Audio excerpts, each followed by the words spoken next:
We've been talking about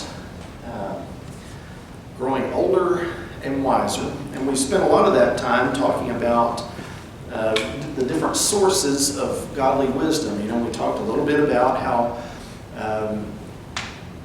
we have to go through, at times, pain and suffering, and the result of that, if we handle it the right way, is that we get a little bit wiser.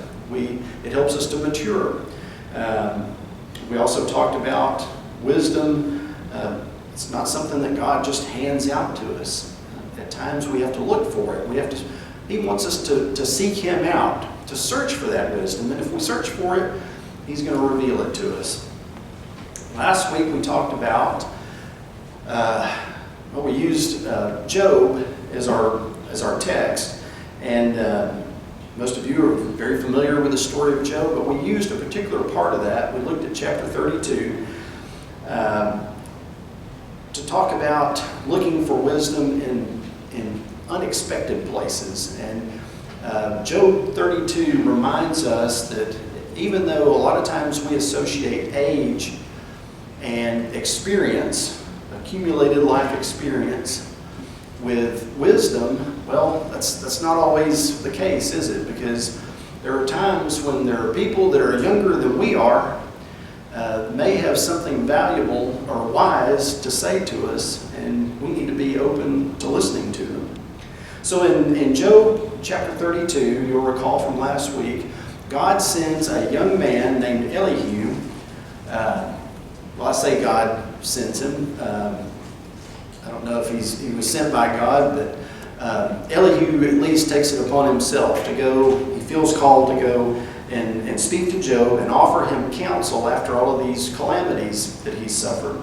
You'll recall that prior to Elihu speaking up, Job's other three friends, who were older, probably closer in age to Job, they have come to also give Job counsel and to try to comfort him, and they really make a mess of things. They fail miserably in trying to give him comfort, because in the course of trying to comfort him and help him understand why all of these terrible things have happened to him, they make the suggestion that, well, Job, you probably caused this. You probably brought this upon yourself because of some sort of sin that you've committed against God. Well, naturally, Job tries to defend himself, and the end result is they don't really get anywhere. So Elihu comes and he talks to Job, and we use this as a reminder. This story reminds us that age and experience is not a prerequisite for having godly wisdom. There are a couple of points that I didn't make last week that I think are important, and I want to make them this morning before we get into this week's lesson. One thing that I didn't bring up that I think we can learn from Elihu's interaction with Job is that when we have wisdom that needs to be shared with another person, sometimes it takes a lot of courage to go and confront that person with the truth. We know that it took a lot of courage for Elihu to come and talk to Job. Elihu is sitting there and he's listening to these three friends who are older than him. We don't know how much older, but they're older than him. Job is older than he is. And he's listening to their discourse with Job. And then he decides to speak up. And that had to be a little bit intimidating, not just to speak to an older man, but to speak in the presence of four older men. And these three other guys, they've already tried to talk to Job and help him see things their way, and they failed at it. And so Elihu, he had to have a lot of courage to take the initiative to speak up and to say the things that he did to Job. Now, when you are faced with a situation where you need you feel called to share your wisdom with someone, you feel like I need to go and offer somebody unsolicited advice, and there's a potential for there to be some conflict. and for that to be kind of an uncomfortable situation, what is a tactic that we use sometimes to maybe try to take the edge off of that situation? Have you ever had to talk to somebody and offer them some advice that they didn't ask for, and you know that it's gonna, you may butt heads with them? What do we sometimes do? Turn them off. What's that? Turn them off.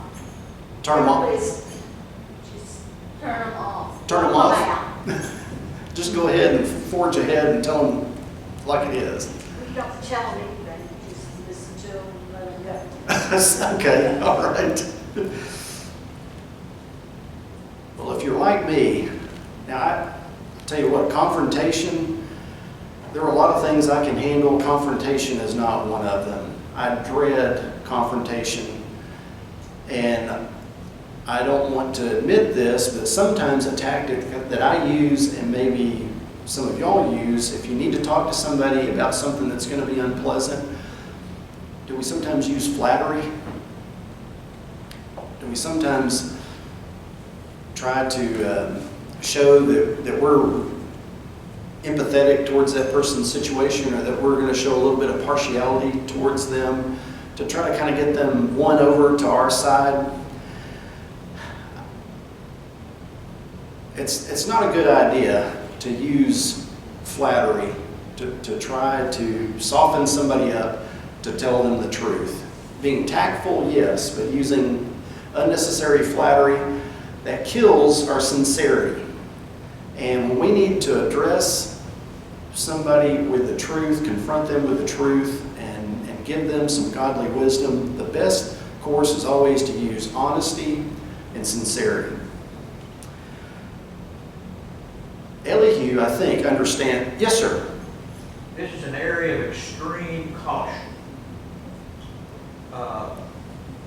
I think scriptures are fleeting through my mind as you're talking. Mm-hmm. Remember Jesus, they brought the lady to Jesus, and he said, "He without sin cast the first stone." Another time he said, "Before you remove the speck from the other guy's eye, remove the log from your own eye."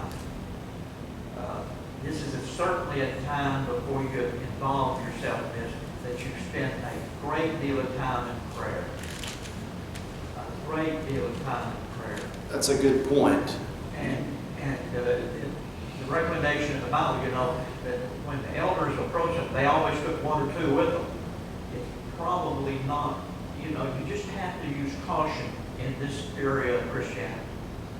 Well, you raised a good point, and sometimes we do forget the most important thing, and that is if you do have to go and talk to somebody, whether it's a fellow church member or a family member or a friend, to be in prayer before that and say, "God, give me the words that need to be said. Don't let me use my own words, because if we use our own words, we're probably going to foul things up." So that's good. I'm glad you brought that up. We do need to be prayerful when we have to confront someone with the truth.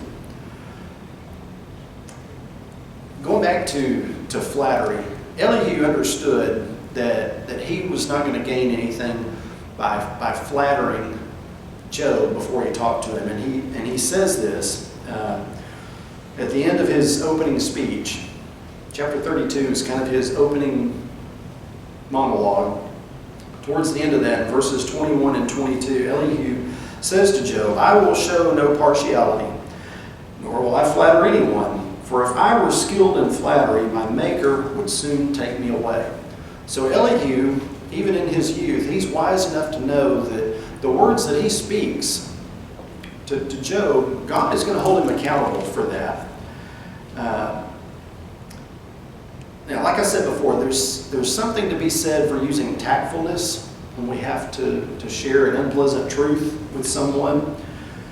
But reading the account of Elihu's interaction with Job, it can remind us how important it is to always be, as I said before, always be sincere and honest and straightforward. It bears mentioning, and this was the other thing that I wanted to make sure I said that I didn't say last week, It's important to note that if you read all the way through the book of Job, and you get to the epilogue, Job has his conversation with, back and forth with his three friends, and then Elihu speaks to him, and then God talks to him, and at the very end, where it gets wrapped up, God speaks up, and he addresses Job's three friends. And he says, I'm angry with you guys because the things that you have said about me are not the truth.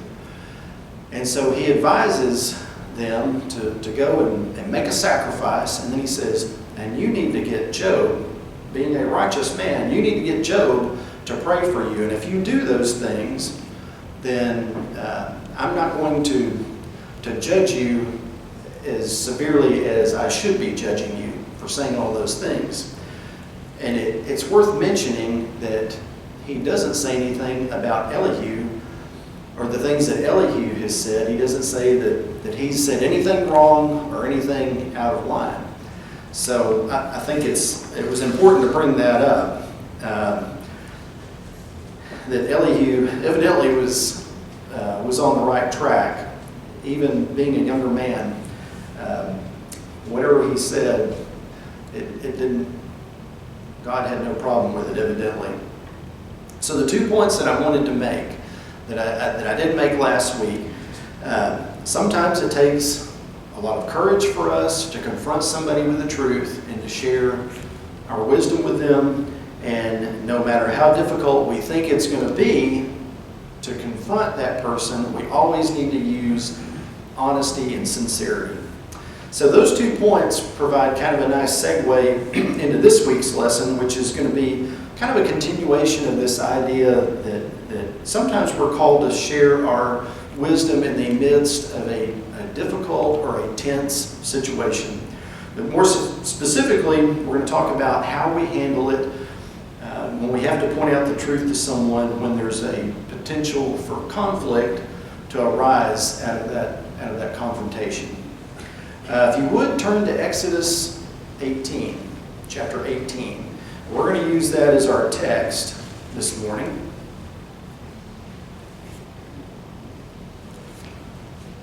And we're going to look at the entirety of chapter 18.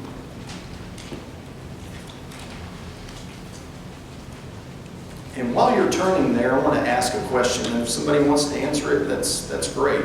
But the question is, do you find that it's easier to give advice to a family member as compared to a church member or a friend? Is it easier for you to give advice or share wisdom with a family member? Now let me qualify that. We're not talking about situations where the family member is coming to you and saying, I've got this problem, can you help me?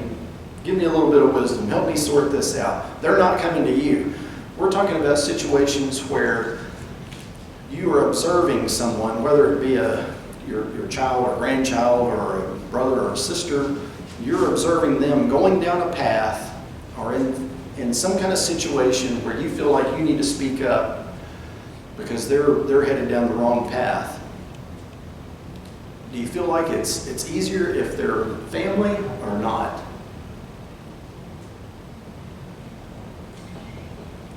Probably easier, but they don't listen anyway, so.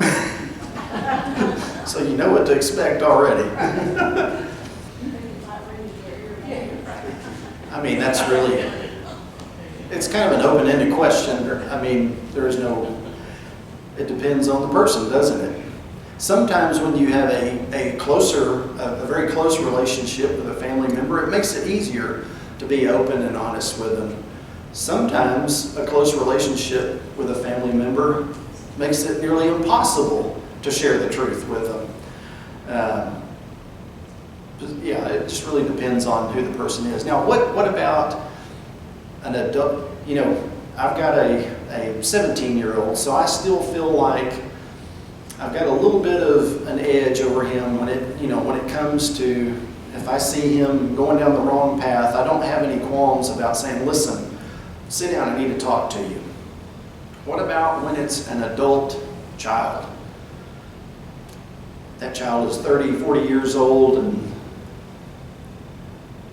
are those situations difficult?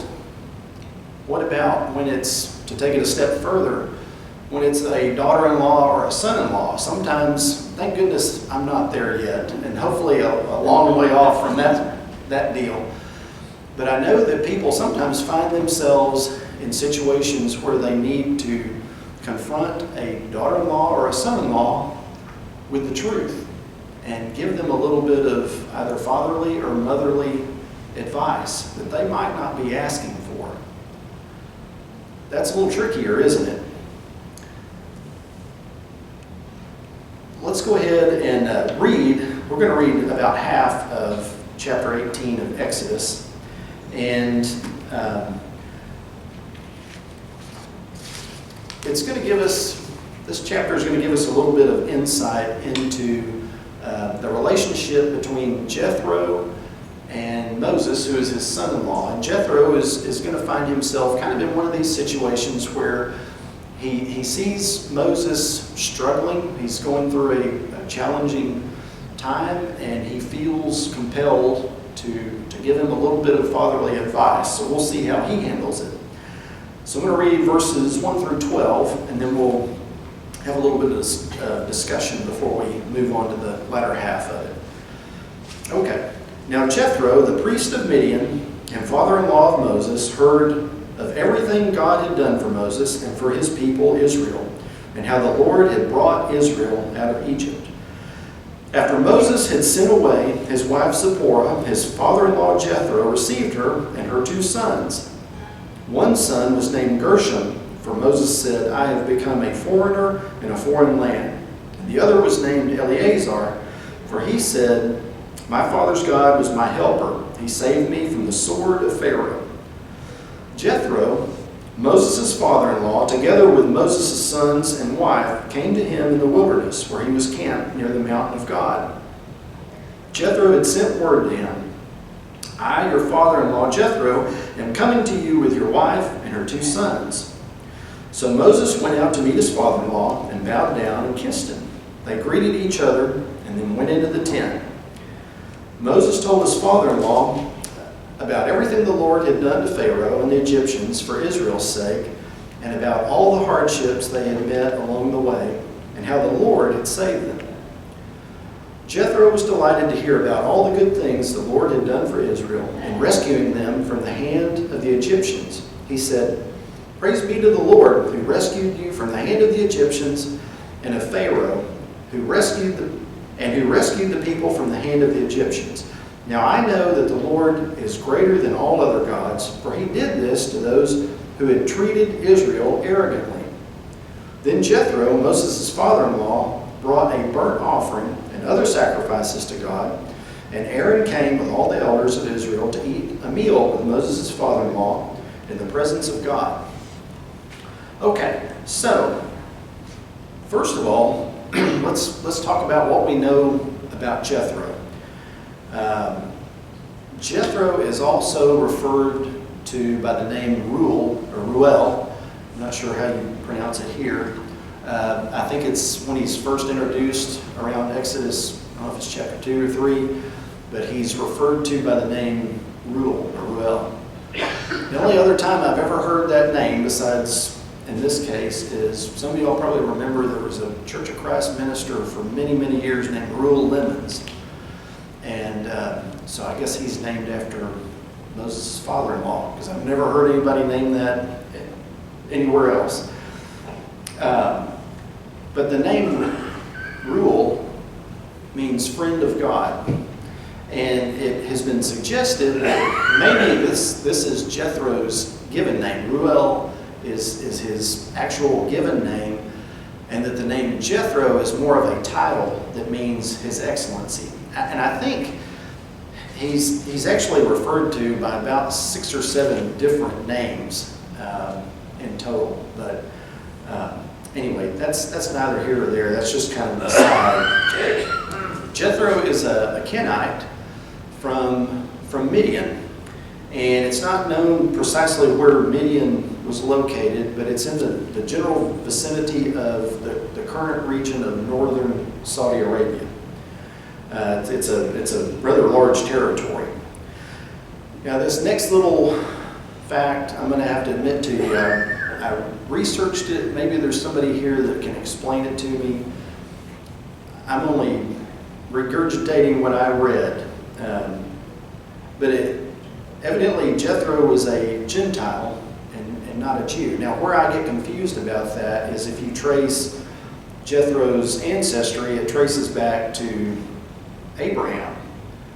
But anyway, the things that I read said that he was a Gentile and did not practice the Jewish faith. I do know that one thing that I read that even to this day, Jethro is held up as a prophet among a small sect of Muslims. Have you heard the term Druze Muslim? D-R-U-Z-E. I don't entirely understand who they are, but they combine different aspects of different religions. They have some aspects of Hinduism and Christianity and Islam. But evidently they see Jethro as their main prophet. So at the very, very least, Jethro and Moses come from very different cultural backgrounds. Of course, Moses is a Jew, but he was raised in the Egyptian culture. Now, Jethro he's the head of his family, and he's also identified as a priest. Excuse me. So this is someone who obviously commands respect. Jethro is the kind of guy that he's used to being in charge, isn't he? Okay? Now let's contrast that with Moses, his son-in-law. Moses is also a respected leader. He has been handpicked by God to lead an entire nation of people out of hundreds of years of bondage. Moses is also the kind of guy who is used to being in charge, right? He's just gone toe-to-toe with the king of Egypt, the Pharaoh. Excuse me. And he's won. What often happens when you put two people like that together in the same room, when you have two, I guess you'd call them alpha dogs, what is often the result of that? It can be a source of friction between the two of them, can't it? Particularly if one of them tries to give the other one some unsolicited advice. Now, let's look at the relationship that Jethro has with his son-in-law, Moses. First of all, they've known each other for a long time. It's believed that Moses worked for Jethro as a shepherd for about 40 years before Moses went back to Egypt to lead the Israelites into the Promised Land. So they've known each other a long, long time. Of course, Exodus 18 takes place after that has happened, after Moses has led the children of Israel out of Egypt, out of bondage.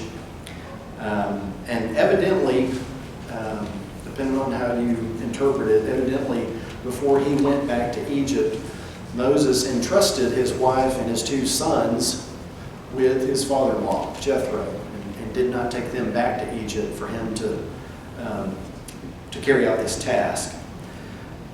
We can probably learn a lot about the relationship between Moses and Jethro just looking at the way that they greet one another. What did Moses do when he saw Jethro coming? What's the first thing he did when he saw Jethro? Bowed down and kissed his hand. Yeah, he bowed down before him, which was basically his way of saying that he's acknowledging Jethro as being on a higher social standing. It's the way I understand it. And then he kissed him. And that was a sign of friendship. Okay? If you look a little further down in verse 9, Jethro expresses his heartfelt joy. He's really genuinely happy about this news that God has rescued his son-in-law's people. And it's at this point in the story where Jethro openly acknowledges that Yahweh, Moses' God and the God of Moses' people, is superior to all other gods. Now, I read something that said this isn't necessarily an indication that Jethro is a convert to Judaism, but it's funny when you start looking at different commentaries, you'll see one that totally contradicts another one, and so I get really confused sometimes on which of these to believe, because I saw some commentaries that said, well, it was at this point that Jethro decided that he needed to convert to Moses' religion. But at the very least, whatever the case, Jethro is showing a deep respect for Yahweh, for Moses' God. And what happens next is really important also, because Jethro provides an animal for sacrifice. And I read something that said, it makes it sound, when we read this, it makes it sound like he's doing the sacrificing, but I read something that said he's not actually presiding over the ceremony of sacrifice. He's merely making an animal available so that the Israelites can make a sacrifice. After that, he sits down and he breaks bread with Aaron and the Jewish elders. In the ancient world, eating a meal was often the climax of an establishment of a treaty. Now, is there anything significant about sharing a meal with someone today? You usually like them. You usually like them. They're usually, sharing a meal with somebody can often symbolize a deep friendship or kinship with that person. Usually you don't sit down and eat with somebody you don't like or love. Yeah.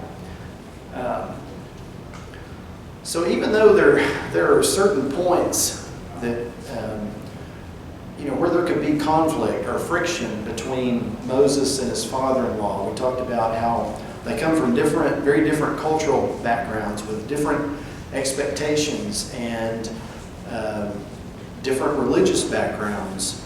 And they're also, both of them are very strong leaders and probably very headstrong men. And sometimes that is, a point of contention. But even though they have all of these things that could possibly be the source of friction between them, they also have, there's evidence that there's a very strong relationship between the two of them, that they have built a friendship with one another and a mutual respect for one another. And maybe that's why Jethro finds it that he's comfortable with approaching Moses and giving him a little bit of fatherly advice, which he's getting ready to do.